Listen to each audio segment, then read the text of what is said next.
Testing. 1, 2. Mic check.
Testing 1 2 3 1 2 3. Testing 1 2 3. Did you get anything? You got it?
sign in at the podium because that will save us time later on.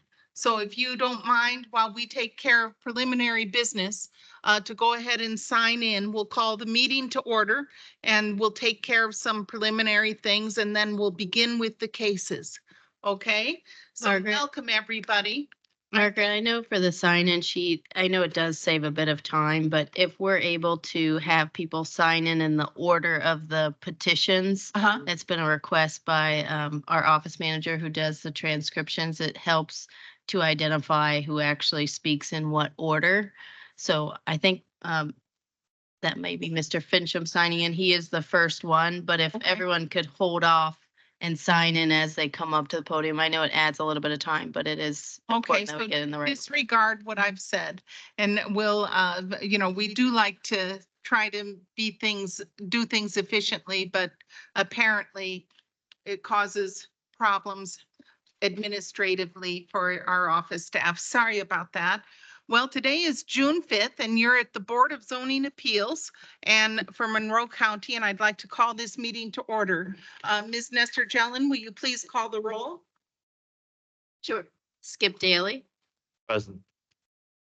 Pamela Davidson, Said present. Guy Loftman, Present. Dee Owens, She may not be able to make it. Is she present?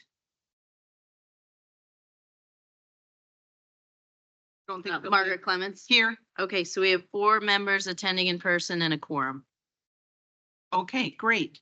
Well, is there a motion to introduce the evidence? I move we introduce the evidence. Second? I will second that. Okay, Okay, it's been moved and seconded to introduce the following items into the evidence. The Monroe County Comprehensive Land Use Plan as adopted and amended. The Monroe County Zoning Ordinance as adopted and amended. The Monroe County Subdivision Control Ordinance as adopted and amended. The Board of Zoning Appeals Rules of Procedure as adopted and amended. And the cases advertised and scheduled for a hearing on tonight's agenda. is there a motion to approve? I move that we approve the motion to introduce evidence. The evidence. The evidence. Yeah, is there a second? Second. Okay, I'll call the roll. A vote yes is a vote to approve the introduction of evidence. Pamela Davidson, Yes. Guy Loftman, Yes. Margaret Clements. Yes. Skip Daly. Yes. Motion carries 4-0. Okay, now is there a motion to approve the agenda? Please note that the lay detached accessory dwelling unit at 353 North Knapp Road has been withdrawn by the petitioner. So if anyone is here for that petition, we will not be hearing it tonight, but I suspect no one is. So is there a motion to approve tonight's agenda? I move that we approve tonight's agenda. Second. Okay, it's been moved and seconded to approve the agenda as presented. A vote yes is to approve the agenda in the order. Guy Loftman, Yes. Margaret Clements. Yes. Skip Daly, Yes. Pamela Davidson. Yes. Motion carries 4-0. Okay, and there's on the agenda, there's the approval of minutes from February 7th, 2024. And am I looking at the right thing here? No, I'm looking at the wrong thing. So I take it all back. I will now try to get to the right thing. So is there a motion to approve? I move that we approve the minutes of our February 7th, 2023, 24. 24. Thank you. I don't have my glasses on. 24 meeting. Is there a second? Second. Okay, it's been moved and seconded to approve the minutes from the February 7th, 2024 meeting. A vote yes is a vote to approve the meeting minutes. Guy Loftman, Yes.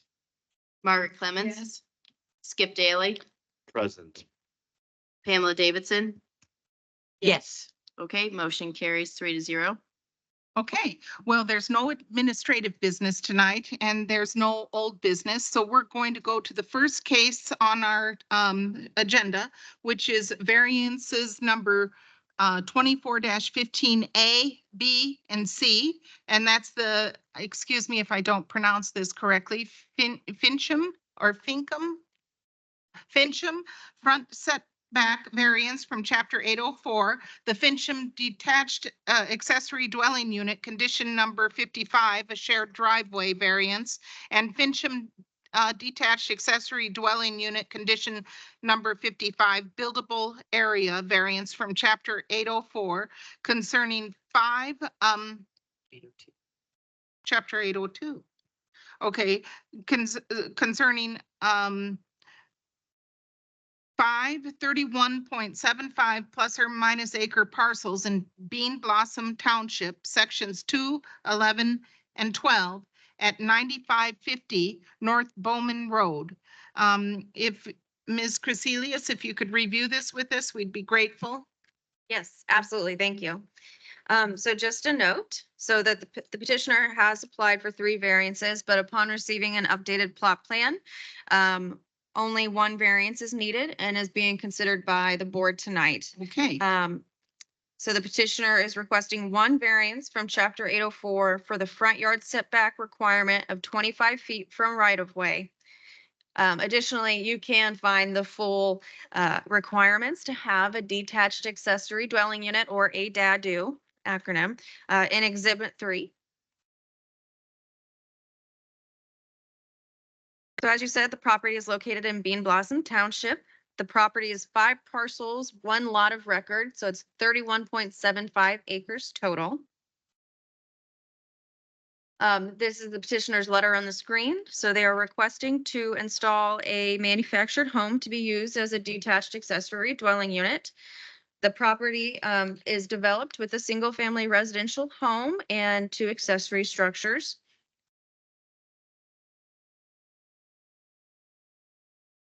So due to the size of the property, I'm going to have a few images here to help us get oriented at what we're looking at. So this is the total property owned by Mr. Fincham.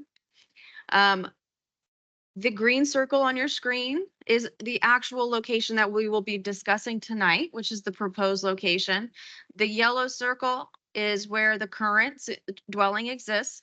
And then hard to tell with the steep contours on this site map, but there is a stream and a very large quarry, well, not quarry, but rock wall. So anything on the south side of that blue line that represents the stream is not real accessible. But we are looking and focusing on this smaller site up towards North Bowman Road. So the petitioners are requesting the variance to place a manufactured home for the petitioner's son and family in close proximity to the North Bowman Road. On the screen is a photo from the construction plans taken from the residential building permit that is pending. These here on the screen are the construction plans, the footprint of the manufactured home totaling 990 square feet.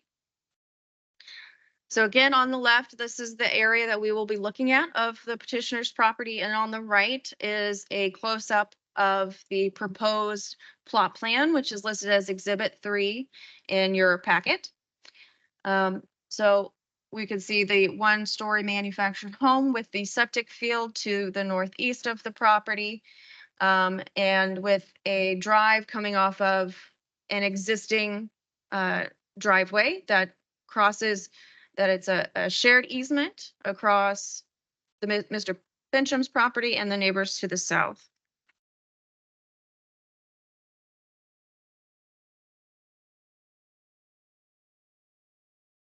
So the proposed site plan shows that the proposed manufactured home would be located within the front setback requirement of 25 feet by 12.8 foot encroachment. In other words, the home is proposed as 37.8 feet from the center line of North Bowman instead of the required 50 feet from center line.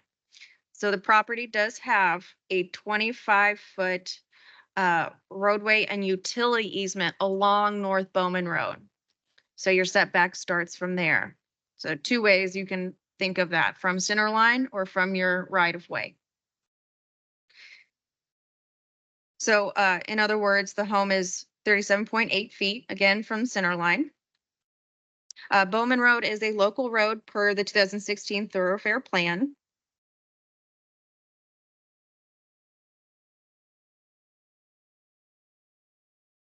This just highlights that the petitioner and an adjacent property owner share along their property boundary an existing driveway. This, according to the deed, is a 50-foot roadway and utility easement and is split ownership between the two. So there's 25 feet on one side and 25 feet on the other. And the current existing driveway is about 12.5 feet in width. So I'm going to run through a few photos here. This is 2024 pictometry looking north at Bowman Road and adjacent properties. This is pictometry from 2022, again, looking from north. Same 2022 pictometry, but looking south. So this helps illustrate a little bit that steep rock wall and that bottom area down by the petitioner's primary dwelling and the creek.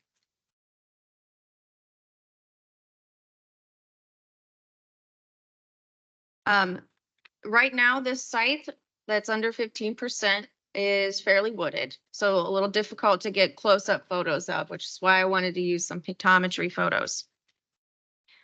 So this is kind of looking at the general area that is buildable per our standards on their property.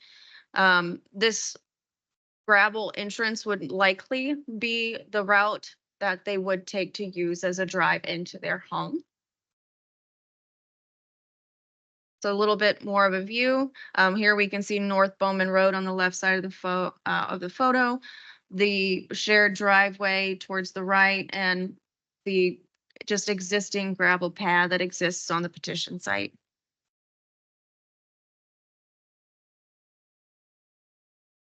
Just an alternative view.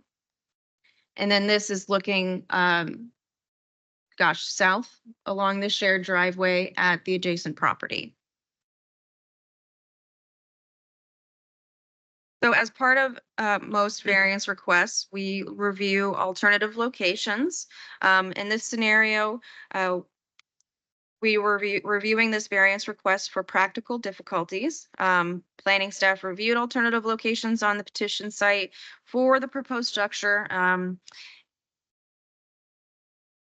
In reference, the definition of practical difficulties for variance purposes means that a significant development limitation that A, arises from conditions on the property that do not generally exist in the area, i.e. the property conditions create a relatively unique development problem, and C, cannot be reasonably addressed through the redesign or relocation of the development, building, structure, existing or proposed.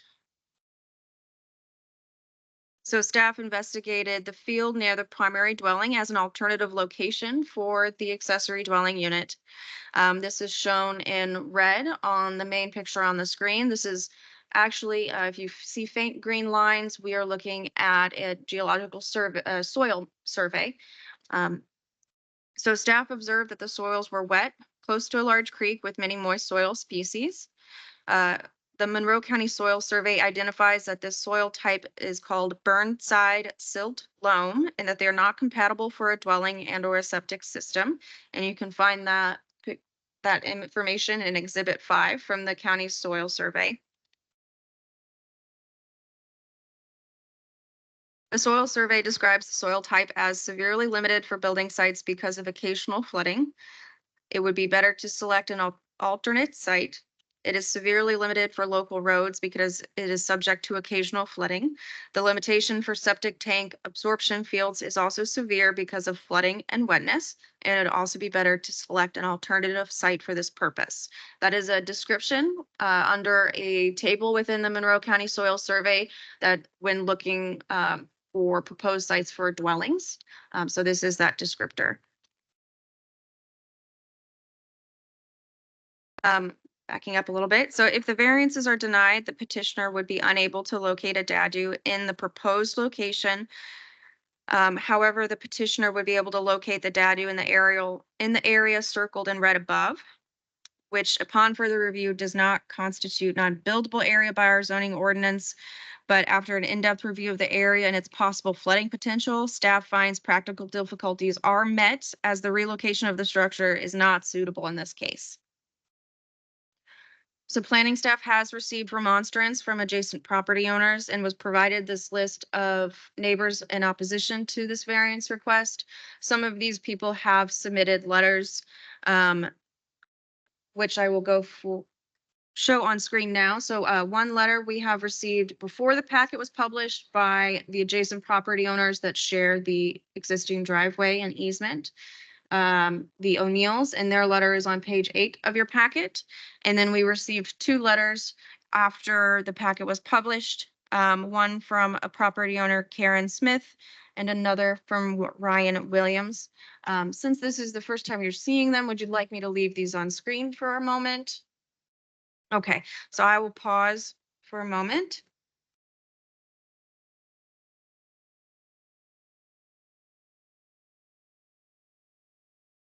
And has the petitioner seen these? They came in yesterday.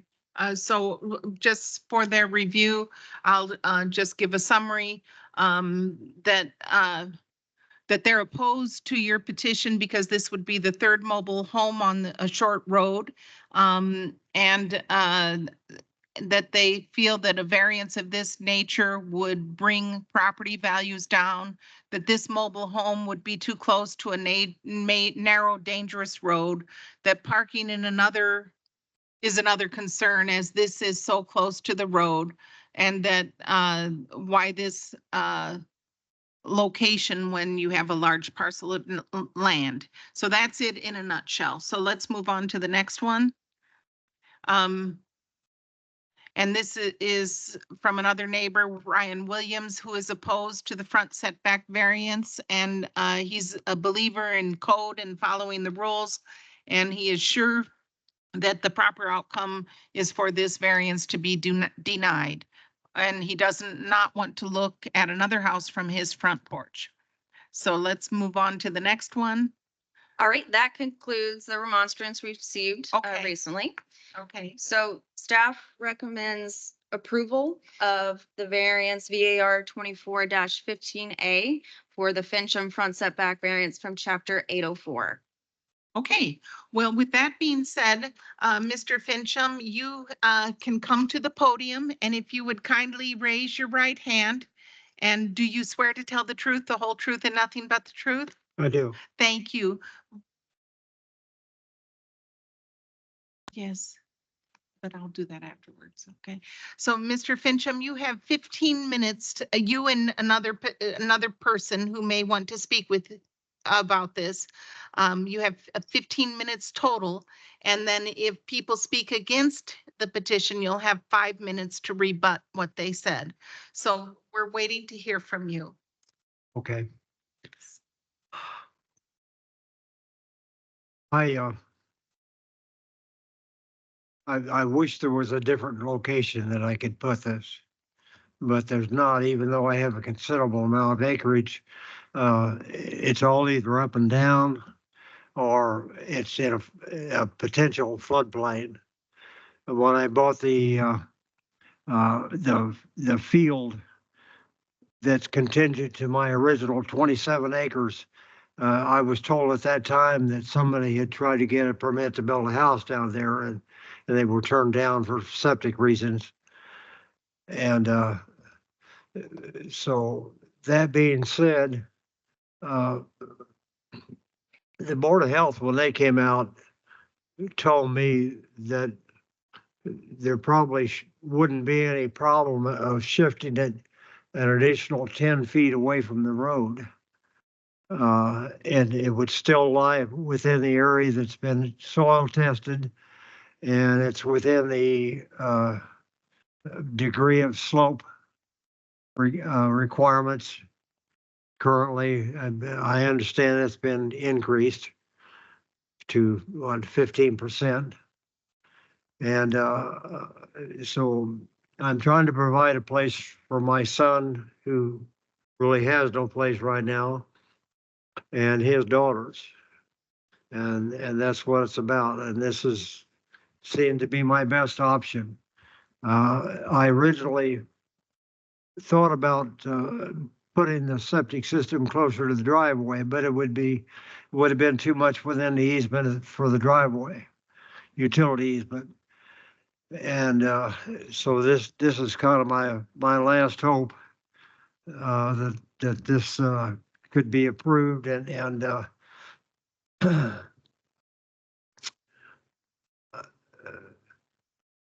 we have we have had threats from the neighbors that if I went ahead with this, that they would run hogs all the way up and down the line on their property, so that I could smell the hogs like they'll smell the septic.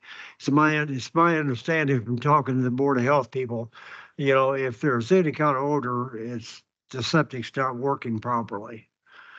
And the slope is away from my neighbors in that area, so there's no issue there. So that's about all I can think of right now. Well, thank you, Mr. Fincham. I'm going to ask my colleagues here if they have any questions for you. Do you have questions for Mr. Fincham, Ms. Davidson? But in terms of alternate locations, I understand the soil quality. I heard all that about the quality of the soil, how poor it is for foundations.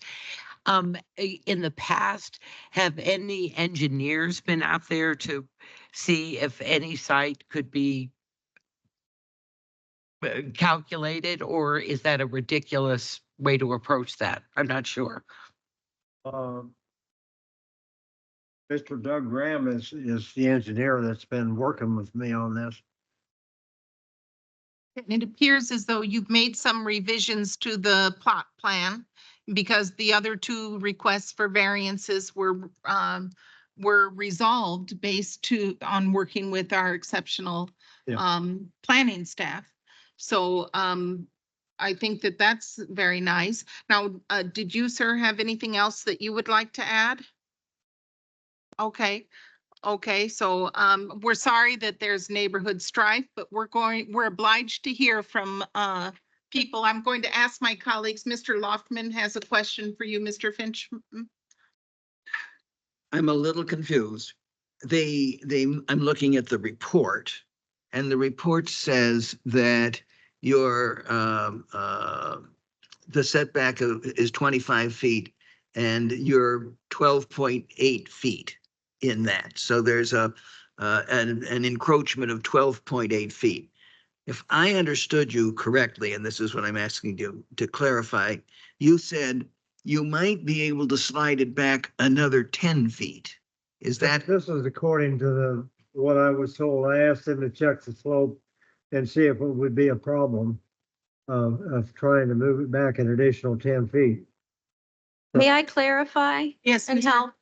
So the septic location currently, which what the health department looked at, the septic location is fine. That's been approved up near the road. It's not within a setback. It's in a good location. They may have mentioned that they can move it, but the septic field is good. It's in slopes 15% or under. There is some wiggle room with the manufactured home. There's 8 feet before they hit the 15% slope. But staff supports having some space before it starts to get steep. So the septic is fine. Technically, we could reduce 8 feet of the 12-foot encroachment, but we support the location as shown in the proposed plan. Okay, and if he could move back 12.8 feet, which I understand he can't, then of course he could build it. And I'm thinking about the neighbor who didn't want to look at a house across the street, and he could still look at a house across the street, but it would be 12.8 feet farther from his front porch if he could build there, and we denied this. Have I got that picture correct? Is correct. All of the requirements for the DADU are met except for this front setback. Thank you that answers my questions. Thanks to both of you. Mr. Daly, do you have any questions? Okay, so we'll hear from the public now. And if there's anyone who would like to speak against this, you will have an opportunity to come back. Okay. Okay, thank you. Just one more word, if I may. This alternate septic site increases the distance from my neighbor's house by at least 100 feet. Well, that's kind of you. Thank you. So Thank you. Okay, so if there are members of the public who would like to speak in favor of this petition, please come to the podium and sign in. Or if you're attending virtually, please raise your virtual hand or call in. And if not, I don't see anyone, do you? Okay, if there are members of the public who would like to speak in opposition to this proposal, please come to the podium and sign in.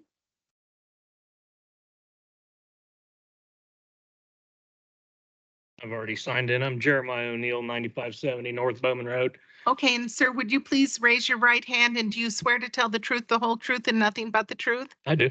Thank you. And yes, please, you have 3 minutes to, I'm gonna be hard pressed. I'll try to squeeze it in. okay. All right. Thanks for having me, everybody. I just wanted to take this opportunity to come speak tonight and explain the stance of my family and many other families on Bowman Road.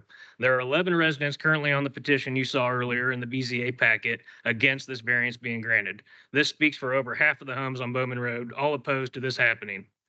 Per the standards for design standard variance approval, it requires the board to find that all 3 criteria be found favorable, A, B, and C.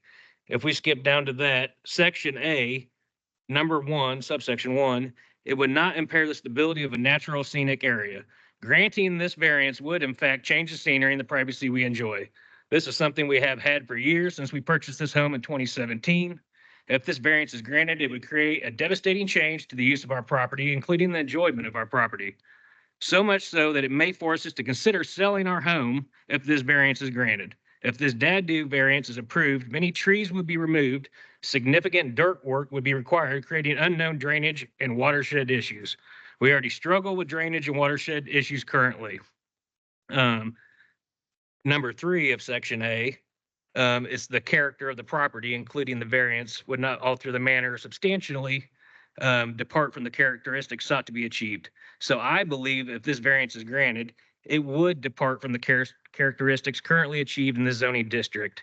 There are no front setbacks impeding in the right-of-way easement currently on Bowman Road. The closest home to Bowman Road currently is 9485 at 46 feet, with an average setback of all the homes on the road of 196 feet. So 32 feet from the road is pretty close, and an encroachment of 12 feet, 8 inches. Section B, Part 2, it would not promote conditions detrimental to the use and enjoyment of other properties in the area. Granting this variance would undoubtedly interfere with the use and enjoyment of our property. The proposed plot plan does not interfere, or does interfere with an existing ingress egress easement of the O'Neill and Fincham's deeds. If this variance is wrongly approved, I would be forced to take a hardship and spend money to file a lawsuit issuing a cease and desist. Number 2, issuing this variance would create significant property and value concerns. Placing a modular home in the proposed site would most definitely lower curb appeal, marketability, and reduce fair market value of my home. Having a shared driveway with the Finchams is not ideal. Adding another home and more cars would be devastating. From section C, I don't think this has been met either. So no variance should be issued on this basis. A variance should only be approved if no other suitable build location is found. Per the BZA packet, page 6, in the circled area, there are some wishy-washy verbiage in that paragraph that was written by the planning department, but this is a buildable area, and a variance should only be issued if there is no buildable area. There is. And the board, must establish favorable findings on all 3 criteria in order to legally approve a design standard variance. Okay, thank you, Mr. O'Neill. Thank you. Hey, Mr. O'Neill, I do have one quick question for you Sure. before you leave. Permission. Sure. Thank you. Do you have accompanying evidence? You talked about the decline of your property value should this happen. Do you have substantiating documents to support that? I think that you could probably find it, but then also I guess since you got me back up here, the burden is on Mr. Fincham to prove there is no other plausible place for this home to go. I- He's not provided that. Just wanted to know if you had something. I Okay. do not. Thank you. Thank you, Mr. O'Neill. Are there others who would like to speak in opposition? Please come up, and have you signed in? Okay. And would you kindly raise your right hand, and do you swear to tell the truth, the whole truth, and nothing but the truth? I do. And please state your name, and you have 3 minutes. I'm Nicole O'Neill. I live at 9570 North Bowman Road. There's many reasons that I'm against granting the variance, allowing the DADU or DADU. Most of them have already been mentioned in my husband's letter. However, I want to touch on the points that are most important to me. Sorry. When we moved here 7 years ago, we moved from an extremely crowded subdivision. My husband and I always dreamed of raising our children in the country where they had room to run and play and explore. The biggest selling point for us was not only the beauty of the land, but also the privacy. For roughly 8 months of the year, until the leaves fall off the trees, there aren't any houses within direct line of sight of ours. Approving any variance and allowing this DADU in its current location would destroy the magic that made us fall in love with our home and our property. Our property line basically runs down the middle of the driveway, and that we share with the Finchams. When we purchased our home, we knew there was an easement in place, but we were of the understanding that it was for the Finchams to access their home. We never dreamed we would be in a current situation that we're in right now, allowing an accessory dwelling that's right out our front door. The current proposed site of the DADU is so much closer to my home than the neighbors' homes than the Fincham residents. From my perspective, this doesn't make sense.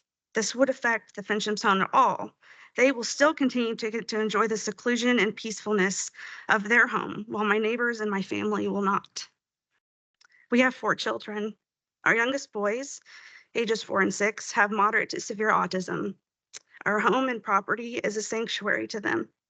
They feel safe at home. I'm afraid by allowing this, they won't feel that safety and security with others living so closely. I know that I won't with the increased traffic on our shared driveway they plan on using. I'm very concerned about how this might affect our home's property value. It would most certainly hurt our chances of selling our home if we chose to, as we would have to pass the DADU every time that you arrive and leave our home.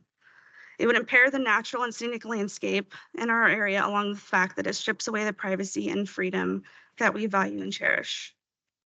Just for a moment, I ask that you put yourself in my shoes.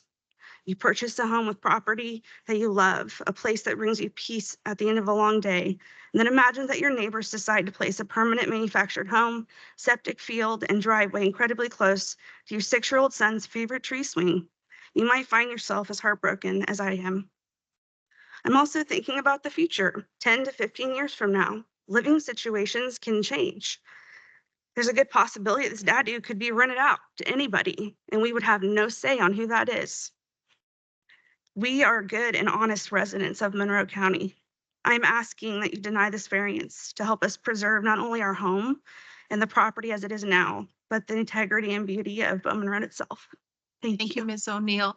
Do members of the Plan Commission have questions for Ms. O'Neill? I have one question.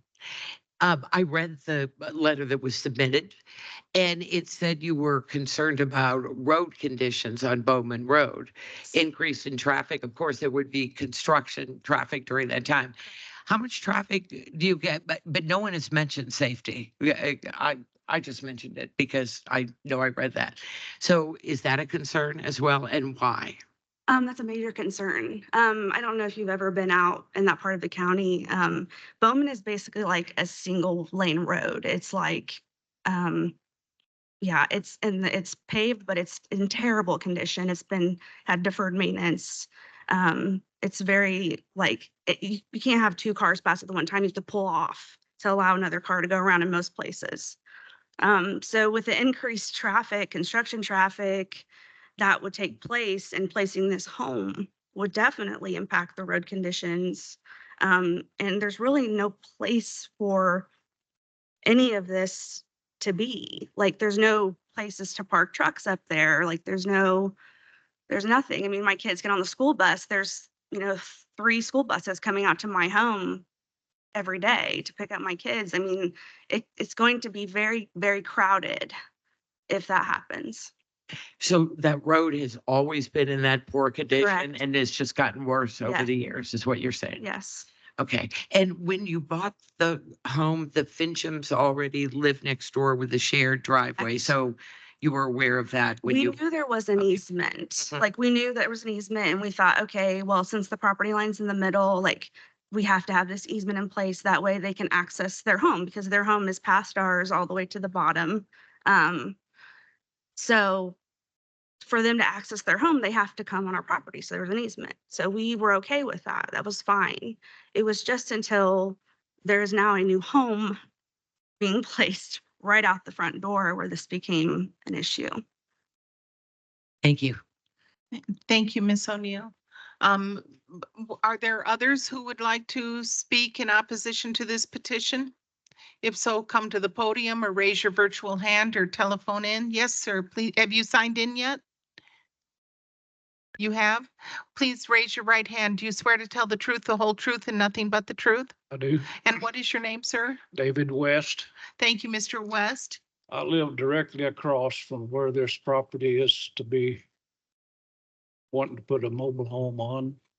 And of course, I live, If you could speak a little more directly into the mic, I could hear better. okay, Thank you. I live directly across at 9565 North Bowman Road. I had this property for over 25 years. There used to be a schoolhouse on the property originally. It was built in 1905. We had to tear it down, but there was a mobile home on this property when I bought it.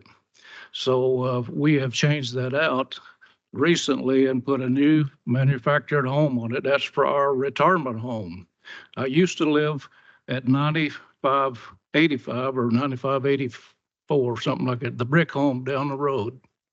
We lived there for almost 40 years. So I've lived on Bowman Road for over 50 some years. So when I moved out there, it was a gravel road, a narrow gravel road. We had to leave all of our windows closed because of all the traffic. We could never open them. So, of course, our house at that time was about 50 feet from the road, but it was divided when they decided to build the road on over the hill. They went through the front yard and cut off part of our home, the front yard. So, but now with the road the way it is now, it's always been just a really narrow road. It's only about 12 feet wide in front. I measured it with the ruler and it's all chip and seal, no asphalt or nothing. So, and in all these 50 years, I have seen traffic just keep building and building and building out there. So the concern is, we're going to get every home that goes in, just the traffic, it gets worse and worse, So, and the county is not doing anything about the roads. So all they do is come through and put a patch on it sometimes, and that's about it.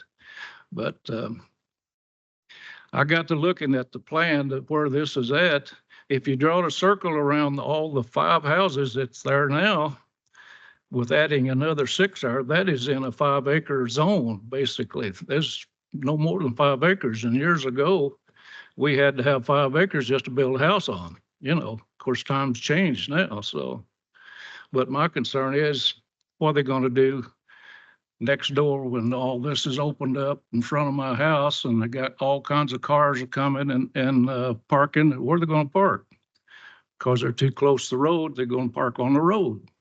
So that's my concern, And for manufactured, I have nothing wrong with the manufactured homes, and the value of the property out there is actually increasing. My taxes goes up quite a bit every year. So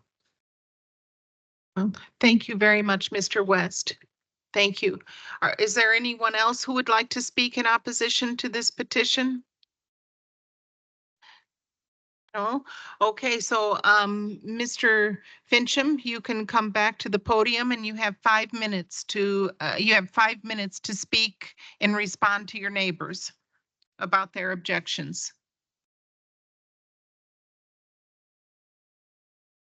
Well, all I can say is that it's not my intention to create any kind of strife or whatever, and I've done what seems reasonable, you know, and to my way of thinking that the only thing that,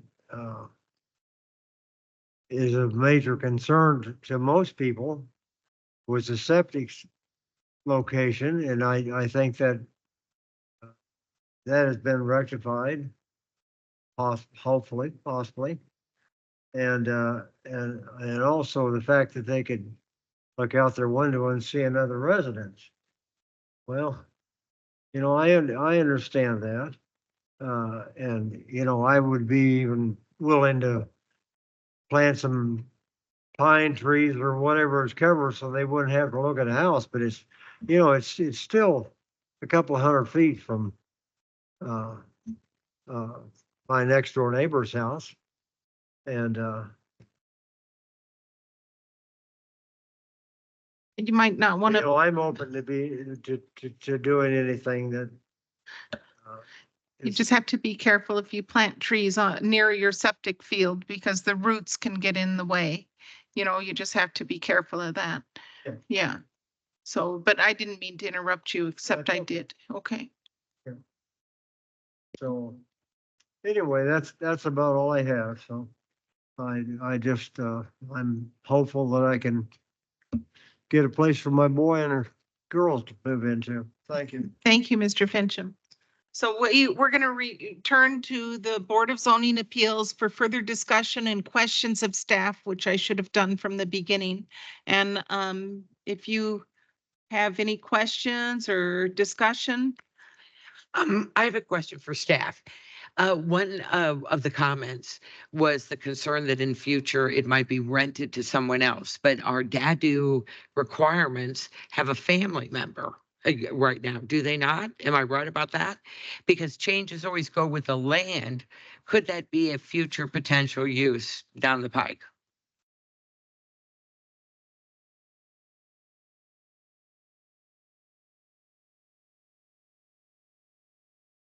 Yeah, I can reference what page that is in the packet if you'd like. Um, So it is a requirement of a detached accessory dwelling unit, well, any accessory dwelling unit as an accessory use. Is that the property owner signs and records an affidavit stating that they will reside in either the primary dwelling or the accessory dwelling on the property. That's right. Yes. But they could rent it out to unrelated people. in the future. That is correct. Yes. Mr. Daly? I do have a question of staff. In the testimony of the O'Neills, Mr. O'Neill went through an interpretation of how this does not qualify for parts of the criterion. In your submission to us, Ms. Crecilius, the only challenge that you laid out was practical difficulties. Did you find compliance with the other aspects of the criterion? And are we to weigh only on the practical difficulties or as a whole? Yeah, we always consider the standards of approval for a for a design standards variance. So we found that they met all 3 items of standards of approval. Okay, but you only mentioned practical difficulties, I believe, in this packet. Yes, practical difficulties are not always met. They're a more unique definition. Do you want to jump in? The reason we brought up the practical difficulties is because we would say the weakest point of the variance request is that there does appear to be another site where the dwelling could be relocated and meet all design standards. But upon review of that site, Ms. Crecilius mentioned that the soils are so poor in that area that they are referenced in a Monroe County soil report that it's not eligible or it's not supported to have a septic system there nor have a dwelling there. So we bring that up to your attention because this is a front yard setback. if they do not get the front yard setback, they technically could try to build in that other area and meet all criteria, not need a variance whatsoever. Right. But we don't believe that that's a supported area. Had that other area been deemed completely unbuildable, would this have not required a variance because you found that practical difficulties were met, or would it still need the variance approval? As designed, it would still need a front yard setback variance. So to me, the practical difficulties have to do with the location of the septic field and the proximity of that septic field to the detached accessory dwelling unit. And that's what it seems like. Okay. And when did you receive the remonstrance communication from the O'Neills? I've been in touch with them for the last 2 months as this petition has been continued once. So you've been aware of their concerns for all three criteria, not just practical difficulties, and Received their letter, which was published with the packet. Their statement is new information to me. thank you. You have questions of staff or? Well, I'm ready to think out loud. Yes, that's what I'm ready to do. Let's discuss it among ourselves. Mr. Loftman, go chair, lead the way. Well, I am hesitant to approve this. One of the things I think is important at this level of government is neighborhood concerns. And this is given the size of this neighborhood, as I understand it, this is overwhelming concern on the part of the neighbors. They're concerned it will impair the stability of what is now a relatively natural scene by putting a house in it. It's going to, the road will certainly have more traffic than this property would otherwise. I'm concerned about parking.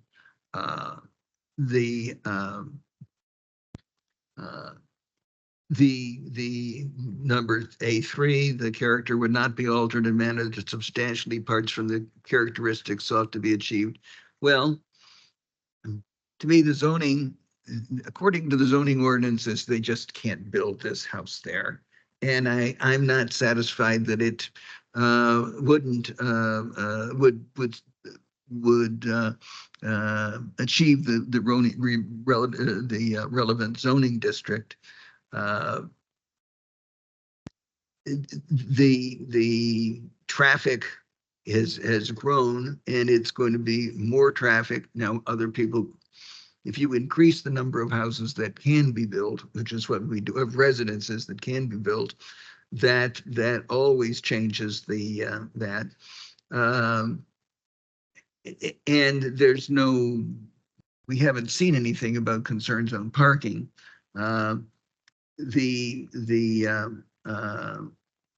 So I don't see that we meet condition A, certainly not everything about condition A.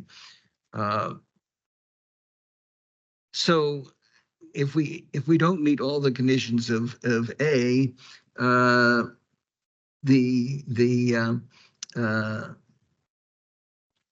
B2, it would not promote conditions detrimental to the use and enjoyment of other properties in the area. Now, they give ponding of water physical difficulties, stormwater, natural courses, and it won't interfere with that. But the other, it's got an et cetera there, and the neighbors have testified that they think it will interfere with their use and enjoyment of the property. And they are concerned that it will reduce their property values. I agree, there's no evidence that they've introduced, but they can state their opinion that it would, and I think that opinion is admissible and appropriate to consider. I'm not ready to make a motion because I want to hear what other people are thinking, but I'm hesitant to grant this. Mr. Daly? I'll think aloud with you. And I don't have my mind set one way or the other, but I will remind you that you brought to point earlier that had this not been for 4.8 feet, they would not need to be in front of us. So I suppose I'm rhetorically asking you, does that 4.8 feet jeopardize the conditions of where you're going with A, B, and C on here not being met, or does the project as a whole? Well, the project as a whole is certainly Right. what I would look at.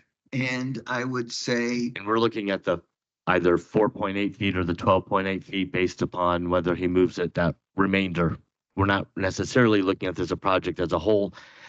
You know, my ability and right to swing my arms ends at your nose.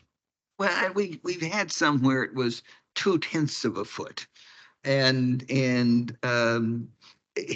that gets to be within the measuring standard of error. But I would like to just insert one thing for the sake of deliberation at this point. Staff has raised an issue, and Mr. Fincham has referred to it as well, that the soils on the property are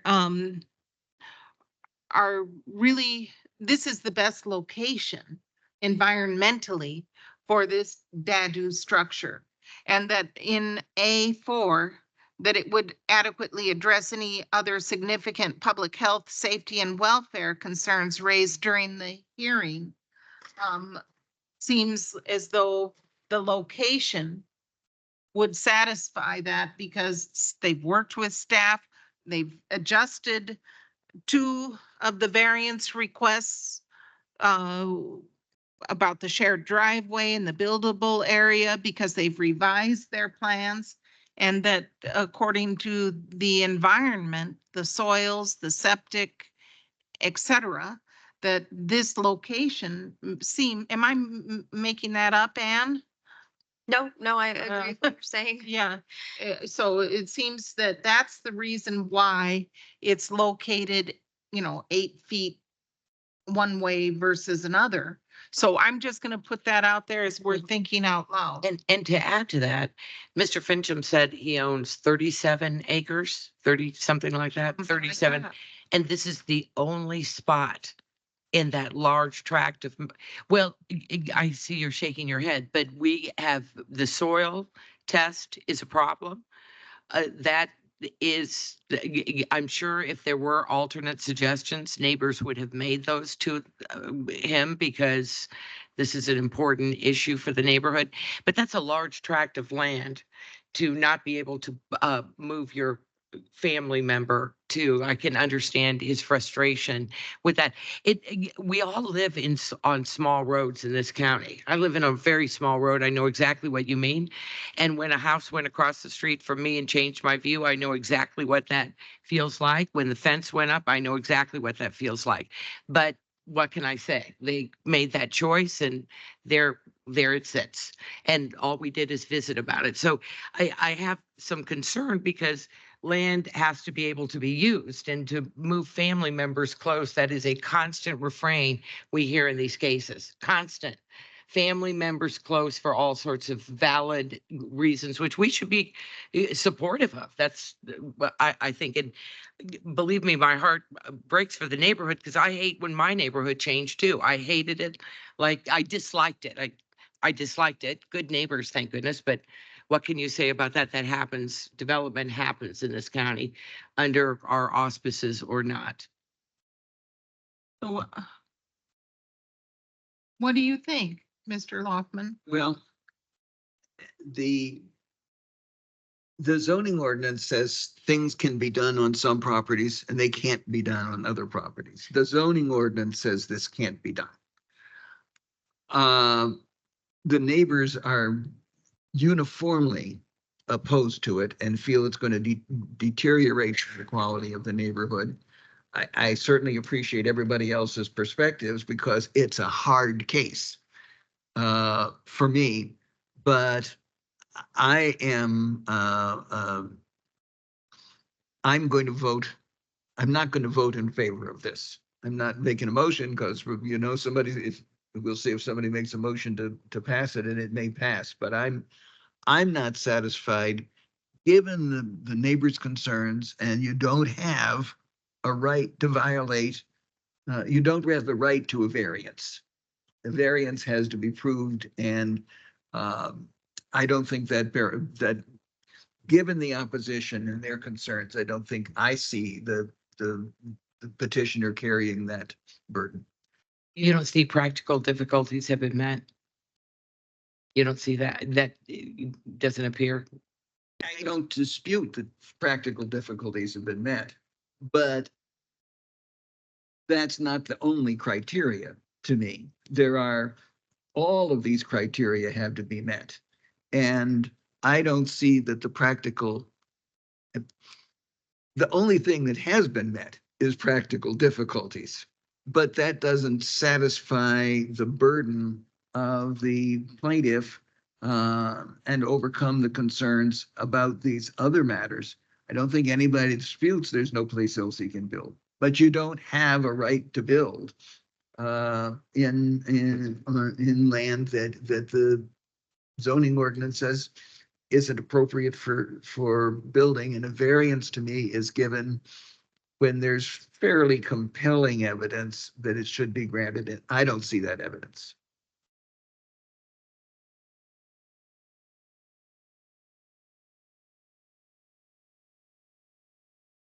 Anybody else want to see? Yeah, I'm going to go out on a limb here, and I'm going to say I'm going to make a motion to approve the variance 24-15A Fincham front setback variance from chapter 804. The other two are no longer needed, so I'm not sure we need to make a motion. We don't. So we're only really talking about that. And the reason I want to make that motion is because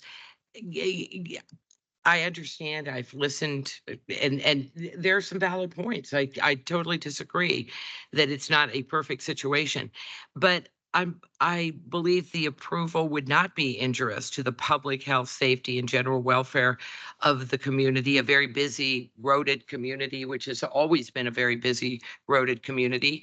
It is going to change a natural or scenic area, but it's not going to impair its stability. It may make, that's number one. Number two, it would not interfere other than a construction stage with, you know, what's going on there generally. And it would, the practical difficulties have been met, in my opinion. So I'm going to make a motion to approve it. No, not normally. No, you've written a letter, 2 letters, and usually it's the petitioner who has the right of rebuttal. Sir. Thank you, sir. Mr. Daly, do you have anything else to say?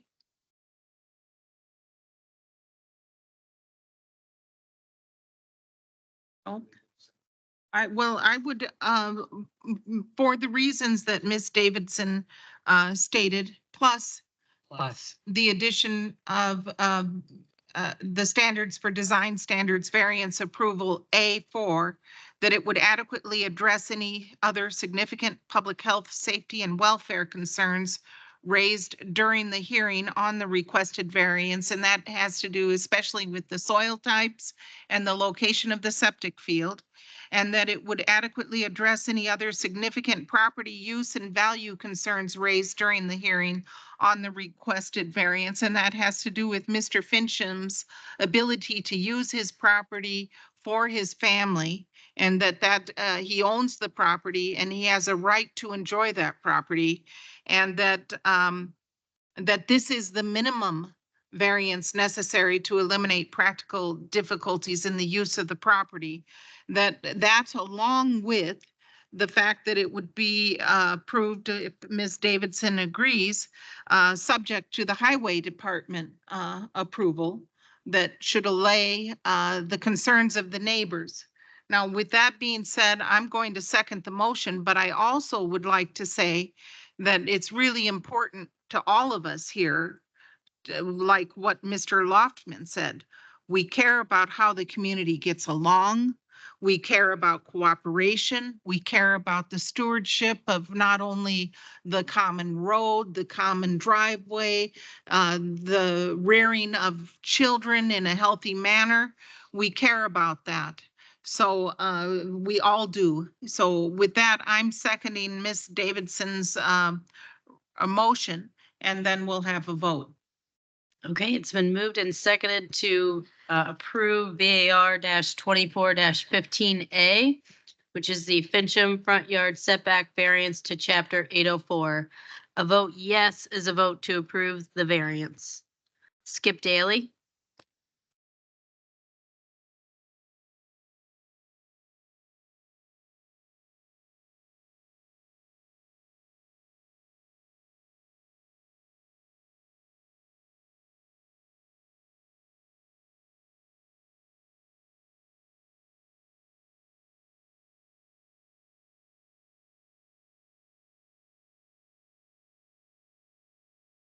Extremely heartfelt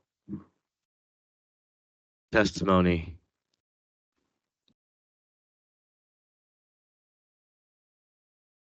But I don't know that there's enough evidence in front of me to overturn the staff's recommendation and to demonstrate that practical difficulties and the other two criterion have not been met.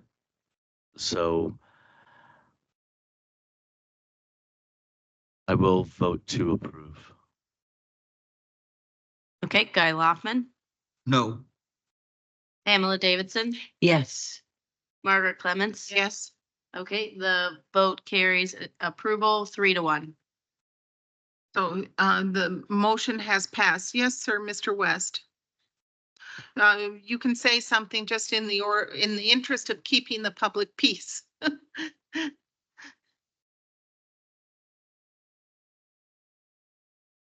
you come to the Come to the mic, microphone, please. sir? I can't hear you. What is this going to do to the rest of Bowman Road for the landowners that's got land down up the road that want to put in a small portion of land and close to the road? Going to take place? Are you going to okay all of these? And It will be on a case-by-case basis. And this, of course, is still subject to the Highway Department's approval. So the Highway Department could come in and say, no, this does not work. It will create too much traffic and it will not work. The Highway Department could say that. Well, Or, Sir, the buck does not stop here. The Highway Department has to move in and bless this project. We were charged with whether or not 12.8 feet were deemed practical difficulties. every landowner is going to have to go through the same procedure with a Yes. small amount of land and get yes. the thing. So, We appreciate your concerns. Basis. okay. Thank Thank you, you. sir. Thank you. Thank you, Mr. West. Thank you, Mr. Fincham. Yes, Mr. Fincham? Could you Please. come to the microphone? We have to, this is where they, Yeah. Thank you. yeah. I understand the concern about additional traffic and all this and the other. But my son works out of his home for the state. And so he rarely goes anywhere. And currently the traffic, while it may have increased over the years for that road, is still, we have no streams of traffic going back and forth. You know, it's occasional cars and delivery trucks and things of that nature. So I really can't see that any kind additional traffic on our behalf would be, Well, we've decided in favor of your request, and we want really for the neighborhood to get along. We want all of the neighbors to get along and to hopefully that it won't turn out, their worst fears will not be realized. And you've been very cooperative with the staff and thoughtful of your neighbors. And we're just hopeful that everyone can reconcile and cooperate and look out for each other in the future. that's my own. Yes. Well, thank you, Mr. Fincham. Yes, and thank you for working with your neighbors. That matters. Yes. Okay, so we're moving on now to variance 24-21. This is the Busey side yard setback variance from chapter 833 concerning 2.3 plus or minus acre parcel in Bloomington Township, section 15 at 4060 North Hinkle Road. And I believe that this will be reviewed with us by Mr. Brown. Thank you.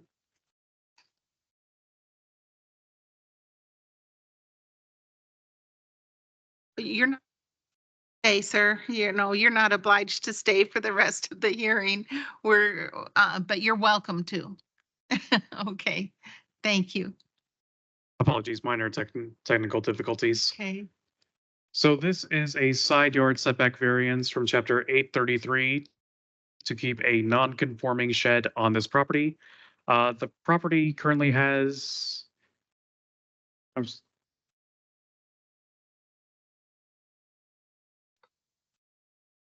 I'm sorry, that point there is an error. There is a petition to keep a non-conforming shed on this property. As this is a substandard lot of record for the estate residential 2.5 zoning district, it is deemed to conform with the minimum lot size requirement, the minimum lot width requirement, and is granted a reduced setback of 15 feet from the side for general structures. But furthermore, according to chapter 833, table 33-5, a storage shed would be allowed to have a side yard setback of only 5 feet in a non-conforming lot such as this. However, the existing shed is located only 4.1 feet from the property line and it thus is encroaching into the required 5-foot setback by 10.8 inches. Hence, this variance was triggered. So a bit of background on this. The petitioner originally applied for 2 permits. One was a residential demolition permit to demolish an existing single-family residence and a cabin on the property. And the second was a residential building permit to establish a new single-family residence in place of the demolished structures. During review of both permits, which were approved, it was found that some of the previous property owners had constructed a shed on the property sometime between 2011 and 2014 based on aerials on GIS Elevate, and did so without first obtaining an improvement location permit.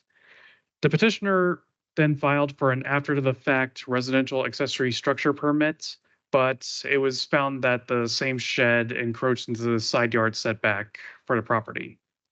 And as an additional note, this property is in the environmental constraints overlay area 3, but there is no construction proposed on any area of this property that's within 18% slope or greater.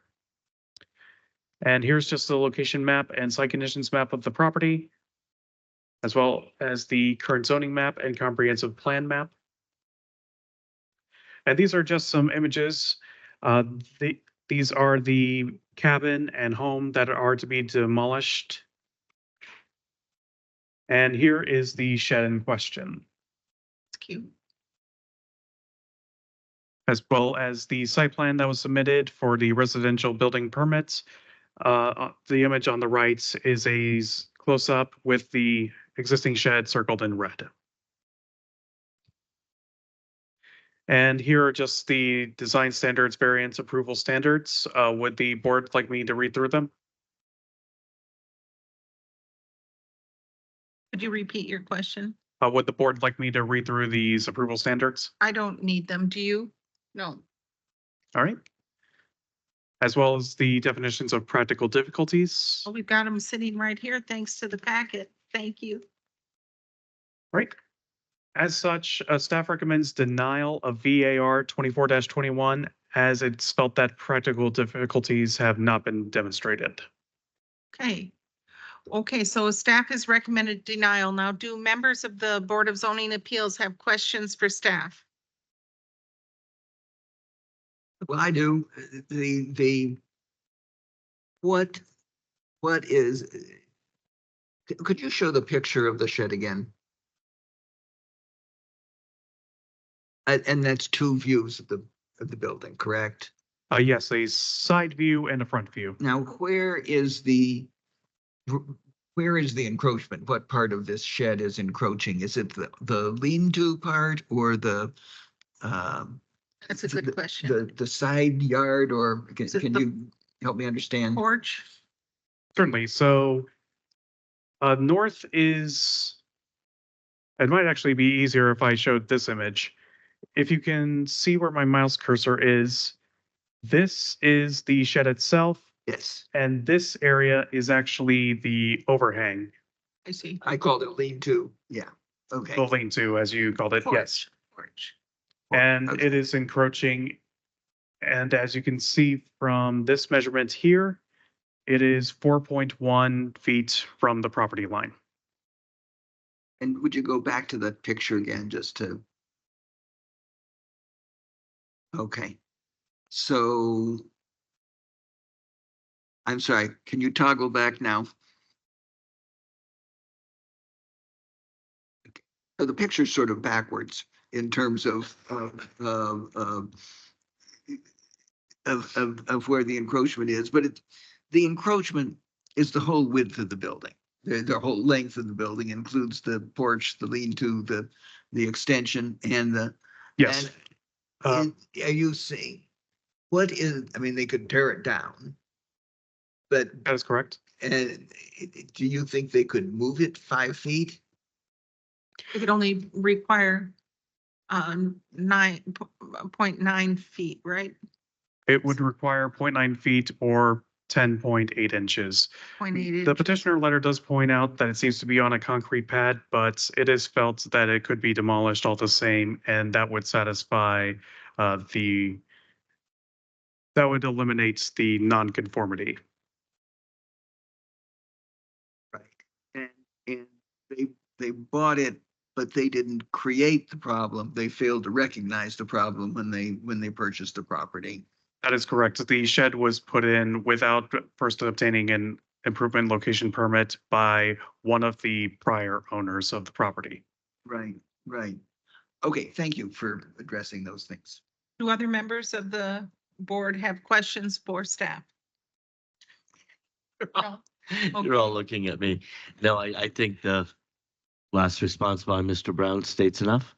Okay, so the petitioner, if you would come up, you have a total of 15 minutes. If you would kindly sign in if you haven't already. And if you raise your right hand, and do you swear to tell the truth, the whole truth, and nothing but the truth? I do. Thank you. So my name is Tom Busey. I, with my wife Elizabeth, are the property owners. We purchased this last summer with the intention of knocking down the existing small house and I guess it's a cabin. The shed in question is on the north side of the property. The images that you saw were taken facing north. As you can see in the pictures, there are substantial trees surrounding this structure. There's a maple on the left that actually protrudes through the edge of the flashing. We have a tree expert who came in, and he said that this tree would do fine as long as you cut back the flashing, which we intend to do. So we anticipate that that tree will survive the construction. You can see in this photo here, there's also a barrier that's been set up to prevent the construction vehicles from damaging the root system. So keeping these trees is extremely important to us. The back side on the left, on the right picture to the right of the shed, there is a sycamore tree that is also doing quite well. Our concern is that if we demolish this shed, we will adversely affect both of those trees, which are quite lovely and provide substantial shade, as well as barriers between their property and our neighbors. The shed itself is quite well constructed. It requires some maintenance to bring it up to code. That will occur in the process of doing the build. So in addition to building the new structure, we will attend to all of the needs of this existing structure to bring it up to code, including electrical. It does not actually have water. It's not possible to relocate this structure, nor do I believe it's possible to feasible. Our contractor has suggested it's not possible to shave off 10 inches, 10.1 inches or whatever it would require to bring this in conformance. It's not visible from the road directly. It's not directly viewable by any of our neighbors. I don't believe any of them are here. If they are here, they're welcome to speak. But this is a problem we inherited and only discovered this during the site review. So I don't believe this is a real problem in terms of the neighbors at all here. It's just it's 10 inches too close to the property line. And if we could go back to the initial slide there was 0.3 that I think maybe was incorrect, or maybe I misunderstood that. So if the variance is denied, then it will have to be demolished. I think that is that the point that The pole barn structure is admittedly in error. That's not what I'm questioning. I'm questioning if the existing pole barn structure. So if this variance is approved, if I understand things correctly, we would keep the shed. Is that right? That's right. Okay, so is this point incorrect then, the third point? So I read this, it should read, the existing pole barn structure will not have to be demolished should this variance be approved. Is that the correct wording? Yes, admittedly, this was taken from another petition and modified to suit this one. I simply forgot to delete that point. Okay. And maybe just one clarification. So in the next page it said denied, the staff recommends denial of this. That is maybe the first time I've heard of that. And maybe I don't understand the reasoning why the staff recommended denial. Well, one of the reasons that he reviewed with us is that it was kind of a pre-existing non-conforming that the people who built that never sought approval for the variance, and so it's not in conformance. And so they are obliged to recommend denial. I understand. And now you have the decide power to overrule. I understand Yeah. what you're saying. Okay. Yeah, so great. sorry about that. Unless you have more questions for me, I'm done. Well, I have one question. You may Yes. want to remain it, and this is more for staff, and you may know the answer better. If you go back to the photographs of the structure, you see that photograph on the right? Yes. That there's an arm that's jettisoned under the overhang. And I don't know, is that exactly where the encroachment is? The No, 10.8? that's an existing canoe rack that will probably come down. The encroachment is actually behind the structure on the right that you're looking at. So there's, What did you call that? oh, the cream colored structure there is a canoe rack. A canoe rack, okay. Yes, they were storing their canoes there. Okay, thank you. yes. But the encroachment is on It's the other on side. the back side of I the see. right-hand picture. I see. Correct. And Yes. do you know how much of the encroachment is comprised of overhang, so to speak? Few inches, probably. I do not have that information. It's not a big overhang. Okay. The overhang. I don't. There's a solid wall of trees behind that, which protects that view, at least in the summertime, from the neighbors. Okay, all right. So we're going to discuss it. Oh, would like to speak, Ms. Busey? Yes, you can have the remaining, I interfered, but you have some time to speak. 10 minutes, 10 minutes and The 10 minutes 26 is seconds. left. Okay. I agreed. Oh, You're yes. gonna ask me. Yes, do you swear to tell the truth, the whole truth, and nothing but the truth? I do. I Thank just you. actually had a question for staff. I know that I sent out the required letters along with our own letter and the photographs to all of our neighbors. Was there any response from the neighbors? I believe there was one person who simply inquired to the nature of the variance, but staff did not receive any letters of support or remonstrance. Okay, thank you. So, okay, great. So- Well, do you have anything else you'd like to say? I understand rules are rules. However, in the interest of conserving structures that are, not encroaching in any way on the neighbors, this will do more damage to the neighborhood and the property lines than doing nothing. Okay, well, thank you. Now we'll open it up to the public, and if there are people who speak against this petition, you'll have an opportunity to respond. Okay, so are there members of the public who would like to speak in favor of this petition, either here in the room, online, or by telephone? If you could please make yourselves known. I don't see, do you see anybody? If there's any member of the public who would like to speak in opposition to this petition, please come to the podium, raise your virtual hand, or make yourself known by telephone. Okay, so now we come back to ourselves for further discussion and or a motion. So do members of the Plan Commission have any items that they would like to discuss? Your turn. I would note that this is a non-compliance by inches. Did you say 10.8 inches? Okay. That's correct. Okay. If there's no conversation, is there? I don't, Ever?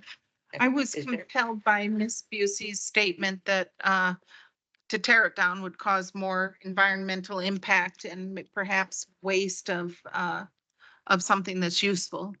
I was On compelled. behalf of variance 24-21, I motion for approval based on findings of compliance with all three criterion set in Monroe County Code. Is there a second? I'll second that.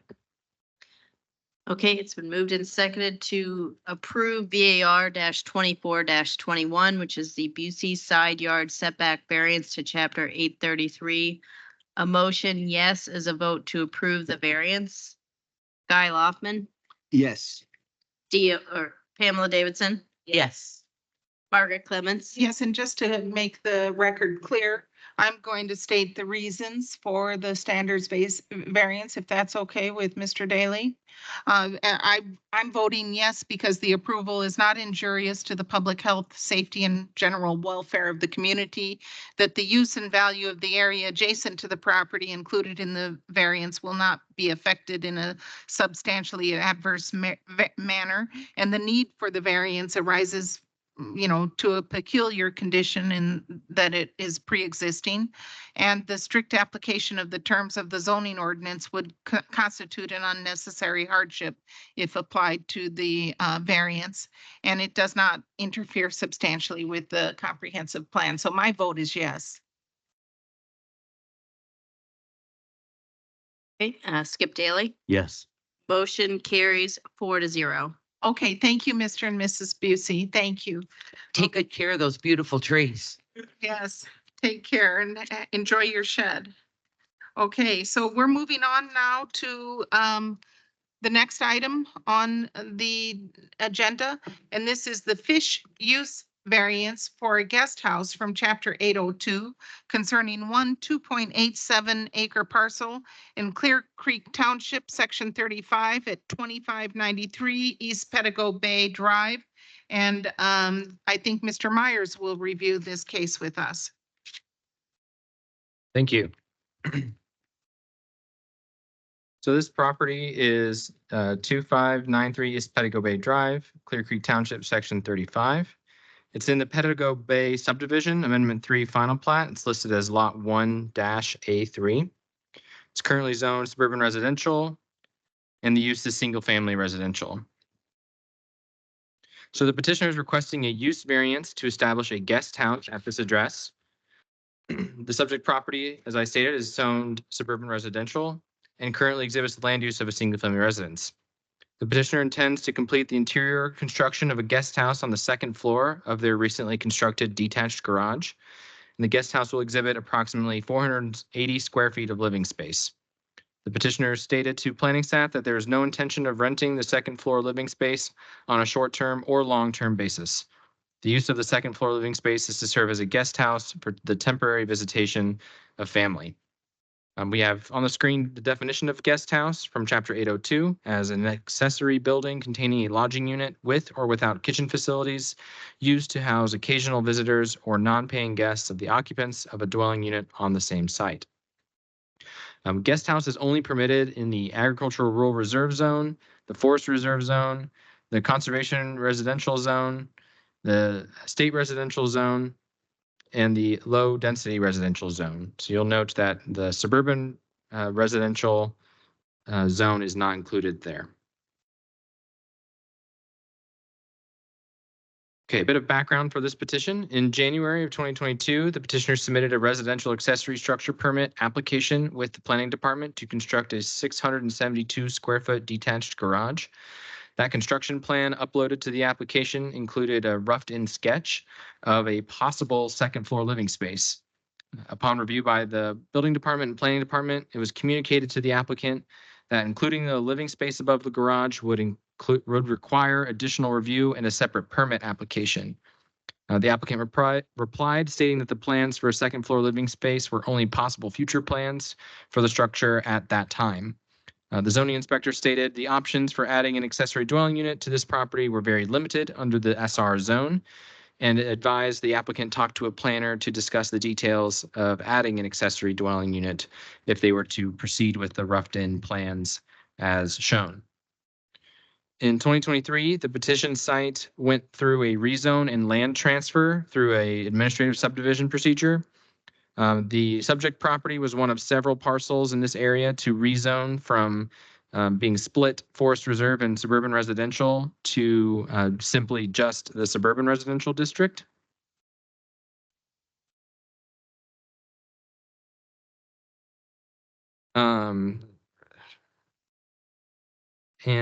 Had the petitioner met with a planner during that process and communicated their desire to switch the plans or to go forward with the plans to add a living space, the planning department could have accommodated a different type of rezone to possibly the state residential district. In April 2024, the planning department was informed by the building department that the petitioner was seeking a final inspection of the structure, that is the detached garage. The petitioner mentioned to the building department at the time that the second floor was to serve as a guest cottage for when their children came to visit. The planning department talked to the petitioner about the limitations of the SR zone and brought up the prior conversation from the zoning inspector during the procedure for the first building permit application. The petitioner indicated to staff that over a course of a few years, plans to add the second floor living space came to fruition and that they misunderstood the use allowances under the SR zone. Here we have two sets of construction plans that were attached to the permit application for the detached garage. You'll note the difference in the dates above. The one on the left was the original plan for the second floor that was reviewed and approved as part of the permit. And then the second set on the right, that was uploaded to the permit application after the issuance of the improvement location permit.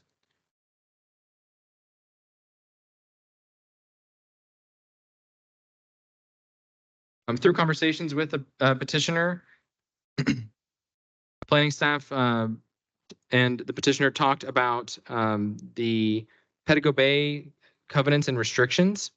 The petitioner pointed out that in those covenants and restrictions for the subdivision that a guest cottage is allowed. Planning staff informed the petitioner that private covenants and restrictions are not enforced by the planning department and cannot be construed to modify the provisions of the ordinance per chapter 800-6, which is on the screen here.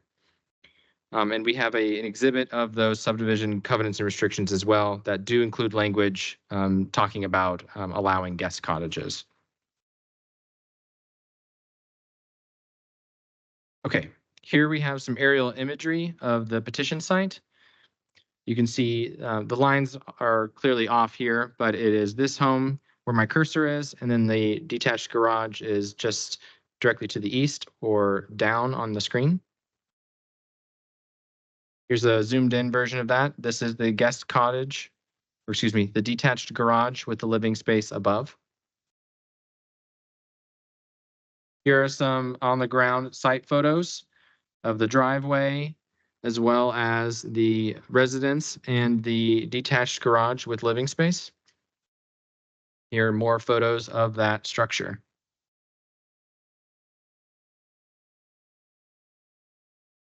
Here we have the letter to the Board of Zoning Appeals from the petitioner. This is included in your packet, as well as the petitioner submitted site plan that is simply the most recent plat amendment that extended the lot lines, and it also has there highlighted the detached garage structure.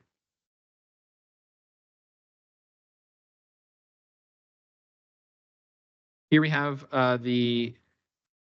the rest of the construction plans that were submitted as part of the original building permit application for the detached garage.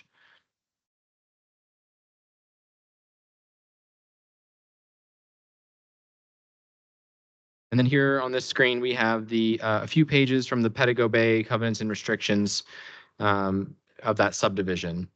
So in yellow are highlighted sections that talk about the declarant and what that term means within these covenants and restrictions.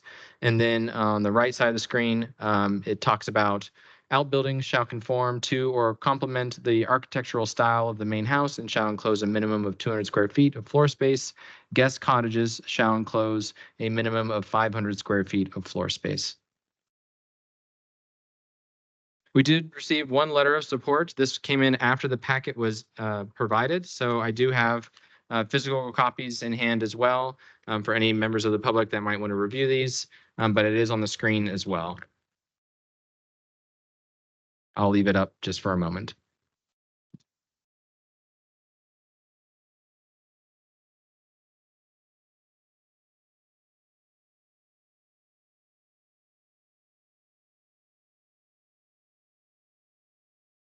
All right, on this screen, I included the conditions that a use variance must abide by in order to receive approval. You are all familiar with these on the board, so I will not read all of them verbatim. And that brings us to the staff recommendation for this particular petition, which staff recommends denial of the use variance of a guest house to Chapter 802 based on the findings of fact. Specifically, there is no substantial evidence the property cannot be utilized under one of the permitted uses listed in the SR zoning district and therefore does not meet criteria 812-5D, which is the strict application of the terms of the zoning ordinance will constitute an unnecessary hardship if applied to the property for which the variance is sought. I will now take any questions. Do members of the Board of Zoning Appeals have questions for staff? So the what they're looking to achieve does not change the footprint of the structure whatsoever. It just rehabs the second floor of that detached garage into a guest suite for visiting family members. So it does not change the footprint of the property at all. Correct. The structure was permitted as a detached garage with a second floor of essentially storage and proposed possible future living space. And the petitioner went forward with the proposed possible living space. And then it came to this. Thanks. Mr. Daly? So what I'm understanding is the property has already been turned into this guest house. Is that correct? And this is, against the instruction of the building instructors back in 2022, and they're looking to backtrack at this point? So the structure is completed other than the interior of the second floor. Right. The interior of the second floor. Correct. Okay. They were in the process of finishing out the interior of the second floor and requested an inspection from the building department, and the Okay. building department came out. Okay, that that's where I was unclear. Okay, so it's not finished. They're looking to complete that, and that required a visit from the building inspector from Monroe County. Okay, so that's what flagged this. Correct.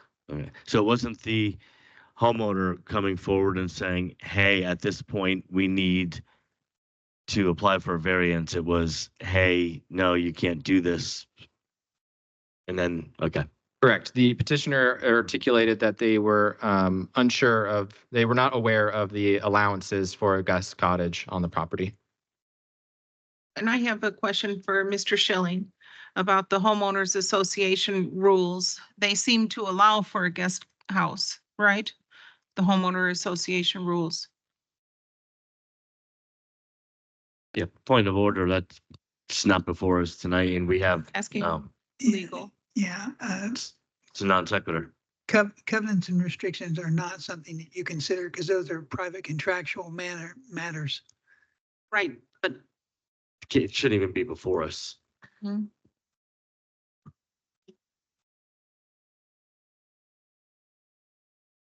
The only relevance of that in any situation would be that it wouldn't harm any other use in the area, but right. Okay, anybody else have any questions for staff? Yeah, I'm looking at in 2023, the petitioner went through a rezone. And if they jumped through that hoop correctly, they probably would have been able to do this, but they jumped into the wrong category, so they can't. Is that right?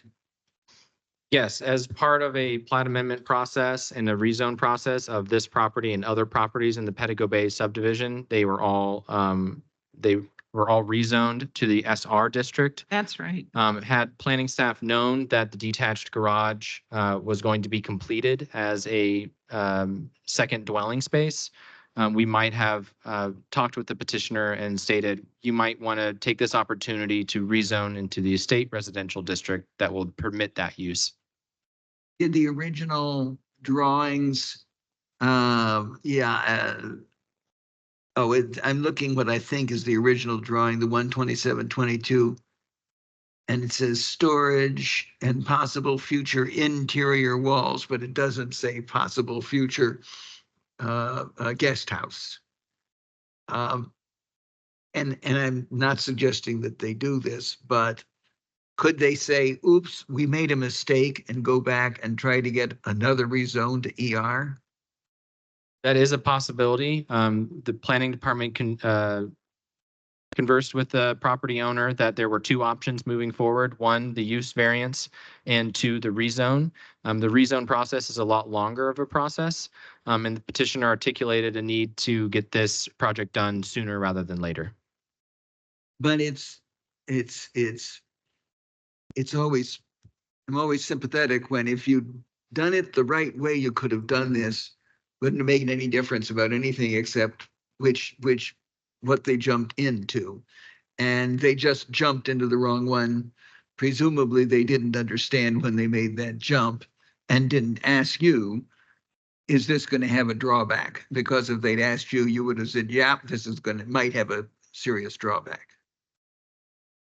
Can you rephrase the question? Yeah.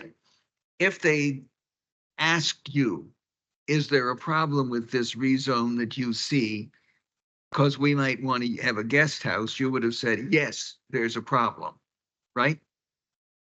If they came to us during the rezone and plat amendment process and said, we want to have a second dwelling on the property or a guest house, planning staff would have opened the conversation of perhaps we at least change this lot of the larger grouping of rezones to estate residential instead. Right. In fact, they all might have wanted to do that because they expressly have guest house possibilities in their Padago covenants. That is at least my understanding, that there was some confusion from the homeowner's standpoint of what was allowed and what was not allowed. Thank you. I will also add, I forgot to mention this, there's also the county development ordinance coming down the pipe as well. And the proposed zoning district that this and other properties in this neighborhood are going to propose to be transitioned into would also permit the use of a detached accessory dwelling unit, excuse me, outright. But if they were to wait, that would be the process for under the CDO. Thank you for bringing an additional pertinent hoop jumping point That's to good. my attention. Yeah. So let's hear from the petitioner now. Mr. and Mrs. Fish, if you're here, you're welcome to come to the podium, sign in, and then I'll swear you in. And then you'll have 15 minutes to talk with us about the apartment over the garage. Hi, my name is Melinda Fish. Have you signed in yet? Yes, Okay, so would you kindly raise your right hand, Ms. Fish, and do you swear to tell the truth, the whole truth, and nothing but the truth? I do. Thank you. And sir, do you also swear to tell the truth, the whole truth, and nothing but the truth? Okay, so then you'll have 15 minutes together to make your case. Okay, I think we got confused when we were building this with all the rezoning and the homeowners. We thought we were on the right track. We thought we were doing the right thing. And we're originally using this with the thought of a caregiver's home. That's what the second story was supposed to be. So we kind of thought we were doing everything okay. And when we called to get the approval, see if we were doing the wiring and everything was right. The inspection, that's where we found out, something's gone wrong here. And I want to thank Drew for all the work he did, by the way. But there was rezoning in there and it was kind of confusing. We've already bought the flooring and I think we have like almost $52,000 invested in this to move forward with this. Unfortunately, I think we're going to need a caregiver there sooner than later. We've had some health issues. And it's my daughter who works remotely that would be able to come there and stay for a month or two at a time. Also, the contractor's available right now. So we would like to move forward with this. Thank you. Sir, do you have anything you'd like to add? You could come up to the microphone. And do members of the Board of Zoning Appeals have questions for Mr. and Mrs. Fish? It seems to me that this is just a matter of timing because the CDO is going to change it to making this request unnecessary in the future. But I'm speaking in advance of any other deliberation. Do you have questions for Mr. and Mrs. Fish? Mr. Daly? No. So we're going to hear from the public. And if anybody speaks in opposition to this petition, you'll have a 5-minute opportunity to respond. Okay. Are there members of the public, either here in this room or online or on the telephone, who would like to speak either in favor or in opposition to this petition? If so, please raise your virtual hand, come to the podium in the room, or dial in and make yourself known, however that's done. So do you see anyone? We don't see anyone. So we're going to just deliberate among ourselves and then somebody will make a motion and we'll make a decision. Okay. I'm not ladies? clear, excuse me. Did you get the letter from our next door neighbor, the Yes. Fessners? Yes, that was in the packet. Thank you. And they had no objections, so that substantiates that the property values around, you will not be adversely affected and that it will not change the character of the neighborhood and things like that. So do members of the Board of Zoning Appeals have any questions or a motion? I do have a question. Yes.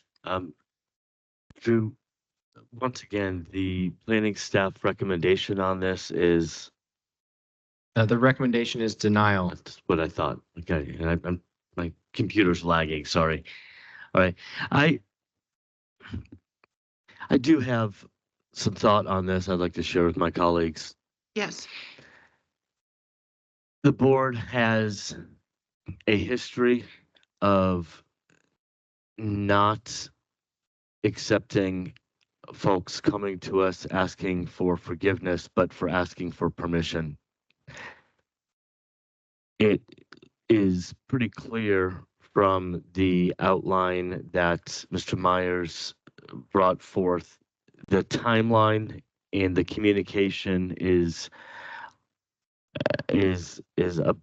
abundantly described as to recommendations from county staff and outlined from what it seems to be very clear. I believe we would be serving an injustice to precedent if we approve this. Now, you might feel that, well, it's going to be allowed with new ordinance change moving forward, then allow that time process to happen is my recommendation. I would like to add something, if you don't mind, because I don't know which committee it is that I sit on that we heard the petition to do this rezone. So basically there in Pedigo Bay, there's been kind of a lot of bureaucratic changes that could be confusing to property owners. It sounds like it's not a big deal to go from SR to ER and all of this kind of stuff, but when you get to nuances like something that's already approved in the homeowners association covenants and restrictions, that may not have been the first thing in a person's mind. And to the Fish's credit, they have worked with staff. They haven't, they basically bought materials and said, whoops, we need permission for this. And they haven't finished it out. So, and they've been respectful to Mr. Myers and to the building department. And I don't, in as much as I love government, I can see that this is a catch-22 for them, and I'd like to approve this myself, just so that they're not in a catch-22. I'm going to make a motion to approve variance 24-22, the fish use variance guest house from chapter 802. It says 804. 804. It should be 802. 804. It should be 802. My 802. apologies. I was reading it here. Okay, then it's 802 Yes. then. Yes. Okay. And would that be because the approval is not injurious to public health, safety, and general welfare, and it does not affect the value of the adjacent area, and that that there would be an unnecessary hardship for them to wait till December when the CDO is approved, and that this residential choice was foreseen in the HOA rules? You took those words right out of my mouth, Margaret. No, is there a second on this? Okay. Okay, it's been moved and seconded to approve the use variance VAR 24-22 for a guest house, which is a use variance to chapter 802. A vote yes is a vote to grant the use variance. Guy Loftman, Yes. Pamela Davidson, Yes. Margaret Clemens. Yes. Skip Daly. With respect to the integrity of the board and our past decisions and our future precedent that this will set, no. Thank you, Mr. Daly. Okay, motion is approved 3-1. We always admire your rationality, but your petition is approved. It is approved, and enjoy that. We wish you the best of health and happiness. Thank you. Thank you. Okay, so we're moving on. We have two more petitions. Oh, thank you. Thank you. Thank you. We love our staff, you know, they just really work with the public and with us, and thank you. Thank you. Okay, so we're moving on to the next item on the agenda, and that's VAR 24-23 Johnson minimum lot size variance from chapter 804. And this concerns 4.44 plus or minus acre parcel in Salt Creek Township at 4230 East Merritt Drive. And I believe that this will be covered also by Mr. Myers. Yes, thank you. And the address is 7230. Apologies. 7230. I'm sorry, I got a little dyslexic. Thank you. All right.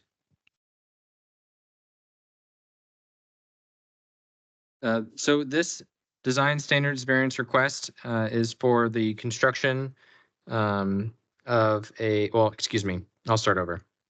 The petitioner is in process of constructing a new single-family residence and a detached garage at the subject property at 7230 East Merritt Drive. The petitioner was in the process of requiring an after-the-fact building permit for the detached garage when planning staff recognized the need for a minimum lot size variance, given that the property exhibits 4.44 acres, while the minimum lot size requirement in the Forest Reserve Zone is 5 acres. The prior property owner of 7230 East Merritt Drive and the adjacent property to the west at 7220 East Merritt Drive petitioned for a buildable area variance in the Area 1 of the Environmental Constraints Overlay in order to construct a driveway through the adjacent property of 7220 East Merritt Drive to reach 7230 East Merritt Drive. At the time, planning staff requested that the property owner combine the two lots for planning and zoning purposes as part of a condition of approval for that buildable area variance. In July of 2021, the Board of Zoning Appeals approved the buildable area variance without the condition of approval to combine the lots. The property was then sold in 2021 and sold again in 2022 to the current petitioner. In April of 2023, a residential building permit was issued for the construction of the single-family residence. However, planning staff did not catch the need for a minimum lot size variance at that time. The need for a minimum lot size variance was caught by planning staff during the review period of the after-the-fact permit application for the residential pole barn structure.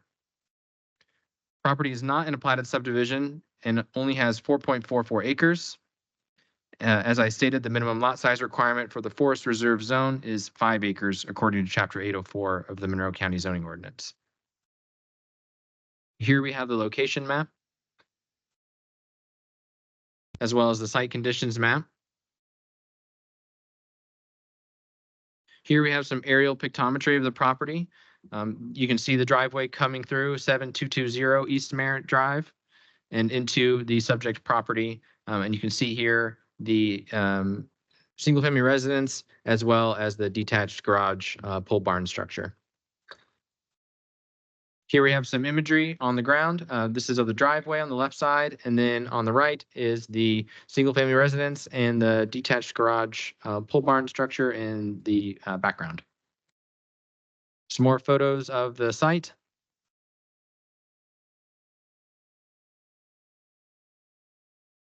And here we have the letter to the Board of Zoning Appeals from the petitioner. This is included in your packet.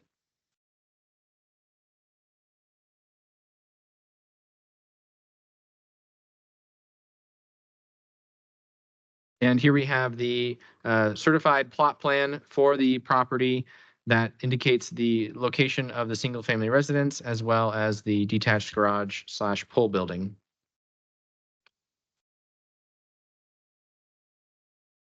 That brings us to staff's recommendation. Staff recommends approval of the minimum lot size variance, Chapter 804, stating based on the findings of fact, and that practical difficulties are met and that any construction on the property would have first required a minimum lot size variance. I'll now take any questions. Do you have questions for staff on this? No? No? Pamela? No. Okay, so if the petitioner's representative is here or online, you'll have 15 minutes to present your case to us. And they are an attendee. It is Michael Andrew Johnson. So TSD, if you could allow them to speak.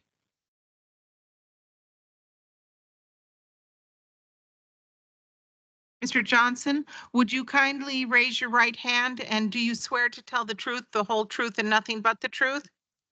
Yeah, sure, I do.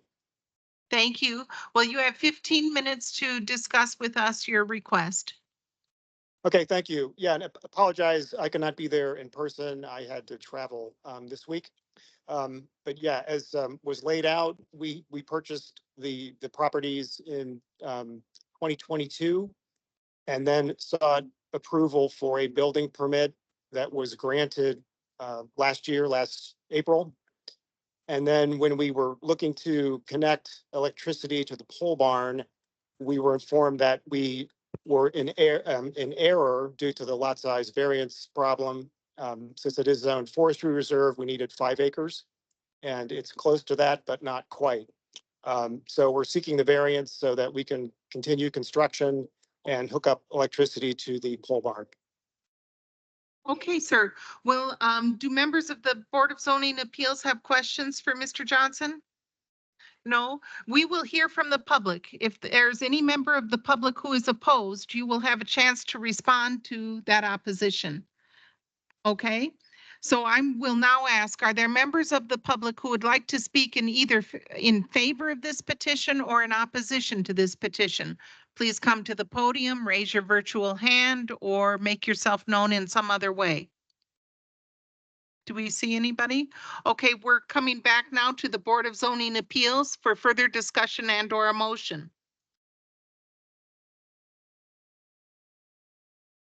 Is there any discussion? Then let's have a motion.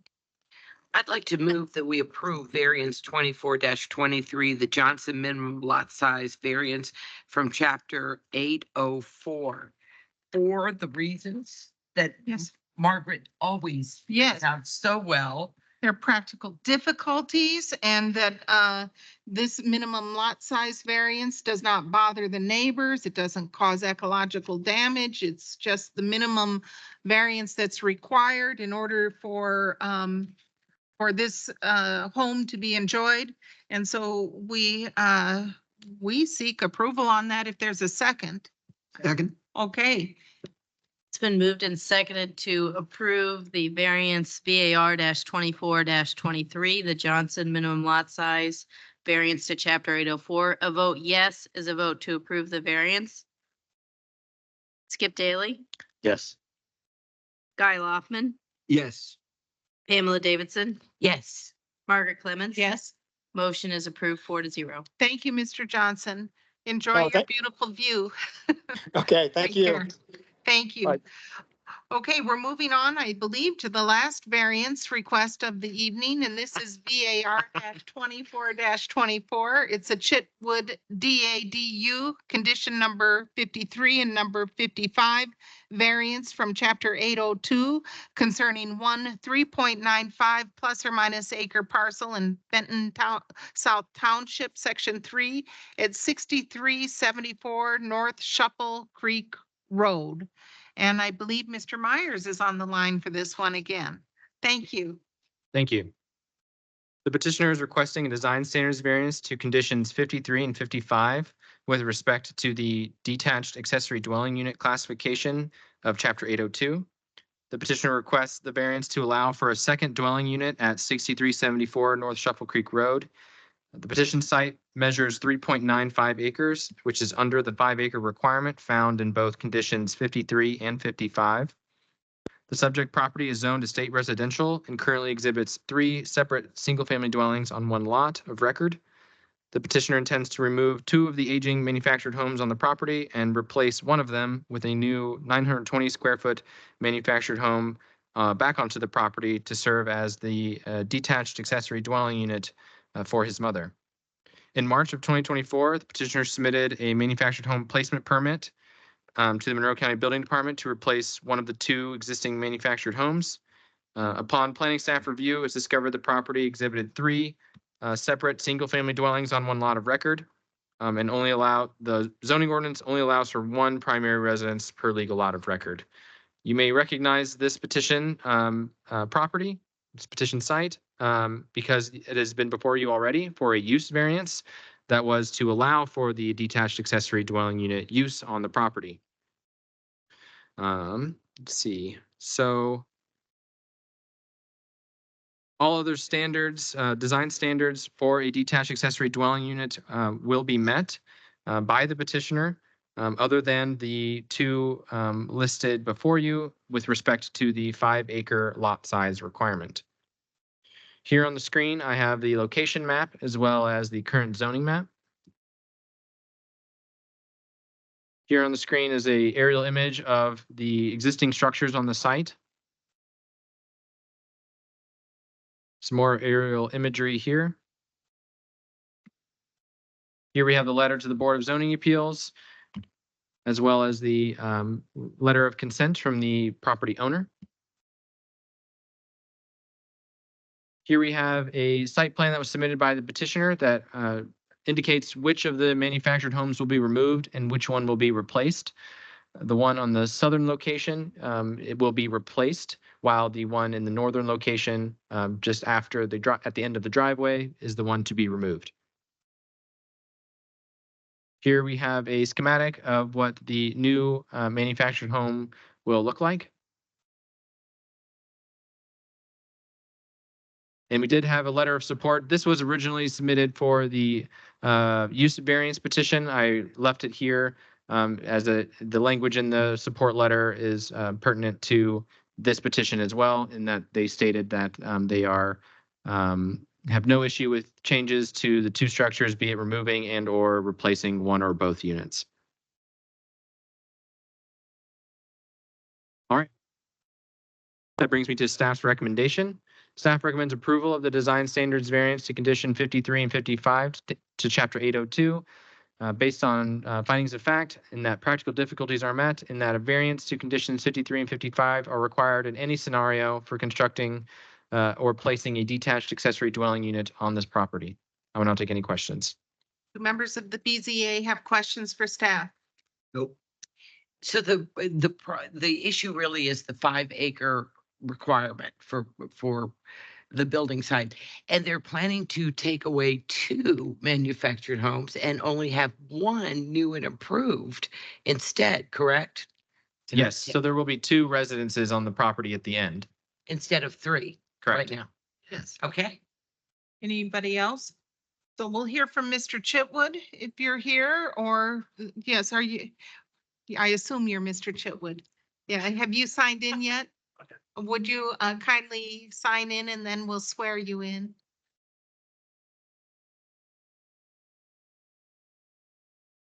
Need an address, I guess. Do you need an address? No, they have you. Please raise your right hand. And do you swear to tell the truth, the whole truth, and nothing but the truth? Yes, I did. Thank you. So you have 15 minutes to review. And would you put the mic a little closer to your mouth so we? I drew the short straw 2 months in a row. Last guy in the house. Thanks for hanging out, Drew. And you guys as well. Thank you. He said it well. I got the approval on the 2024 variance for the dwelling for my mom. And then this one here come up, which I didn't realize. That's why I'm back this time, to get approval to get rid of 2, replace 1. It's smaller. It's 920 square feet, the one that would, and brand new. So, That'll be nice. That'll be nice for her and for you. right. So do you have anything more you'd like to say? I'll just ask them if they have questions for you. We know that the septic permit, all the other permits are in good shape, correct? Yes, because Drew told me that I needed to contact them, and I've done that since the last meeting. I talked to Cheyenne, somebody. Yeah, that's right. She's a senior. Yeah. And she said she didn't need to come out unless it was. And I mentioned that to Drew. They didn't come out.